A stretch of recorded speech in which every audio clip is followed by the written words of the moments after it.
Your Grateful Nation was created in order to help special operators find opportunities and the same level of success in the private sector. The idea of getting a top-tier education, being formed into an Army leader, and being able to serve the country is just something I really wanted to do. So I grew up in Cornwall, New York. A small town in Arkansas. I grew up in Butte, Montana. Lived our life around hunting, fishing, and sports. Really a middle class, lower middle class background as we were growing up. The easiest way to get out of Butte, Montana was to join the military. So I started early in high school looking at the academies. To become a SEAL, that's where you lose a lot of friends and no one believes in you. It's the hardest thing, no one can do it, it's impossible. Some of the guys that I've seen that come through that have it very easy and are naturally gifted at everything and have won their entire lives don't do well in a place like Bud's.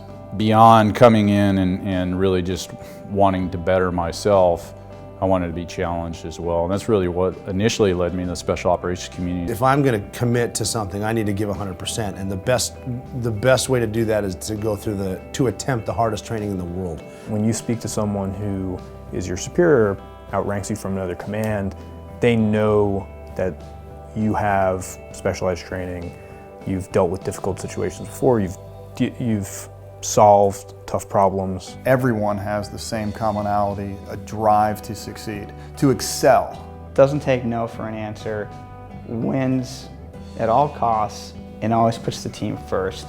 You can expect that we're always going to work to achieve that vision and that mission.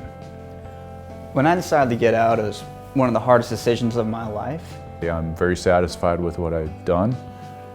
I now have time to go out and actually have another very satisfying career. There's a bit of an intimidation factor simply because transitioning out of the military is unknown. I felt like I had a pretty strong resume coming into the job hunt, and I found very quickly that you are truly behind the power curve however many years you're in the military. Your Grateful Nation is absolutely critical to our transition. I mean, I think that Your Grateful Nation has identified that there's a pool of candidates out there that have already been tested time and time again.